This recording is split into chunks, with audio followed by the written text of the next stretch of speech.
ഊർജ ജലവിഭവ മേഖലയിലെ അതിനൂതന സാങ്കേതിക വിദ്യകൾ പരിചയപ്പെടുത്തിയ water energy technology and environment exhibition സമാപിച്ചു. Dubai electricity and water authority world trade സെന്ററിൽ സംഘടിപ്പിച്ച പരിപാടിയിൽ ആയിരങ്ങളാണ് പങ്കെടുത്തത്. Dubai electricity and water authority world trade സെന്ററിൽ സംഘടിപ്പിച്ച water energy technology and environment എക്സിബിഷനിൽ ഇന്ത്യ അടക്കം 50-ലേറെ രാജ്യങ്ങളിൽ നിന്നുള്ള സ്ഥാപനങ്ങൾ അവരുടെ പുതിയ ആശയങ്ങൾ അവതരിപ്പിച്ചു.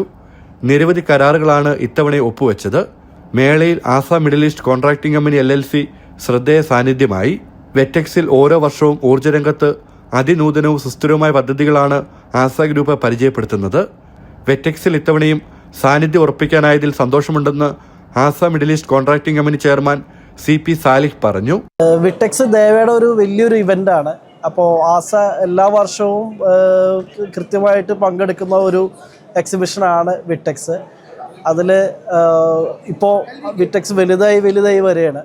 ഇപ്പോൾ നമ്മുടെ ഡിവിഷൻസും ബിസിനസ് യൂണിറ്റ്സും നമ്മുടെ ദേവയായിട്ടുള്ള ഓപ്പറേഷൻസും വലുതായി വരികയാണ്. UAE വൈസ് പ്രസിഡന്റും പ്രധാനമന്ത്രിയും ദുബായ് ഭരണാധികാരിയുമായ Sheikh Mohammed bin Rashid Al മക്തൂമിന്റെ നിർദ്ദേശപ്രകാരമാണ് വെറ്റെക്സ് സംഘടിപ്പിക്കുന്നത്. ജനം, ദുബായ്.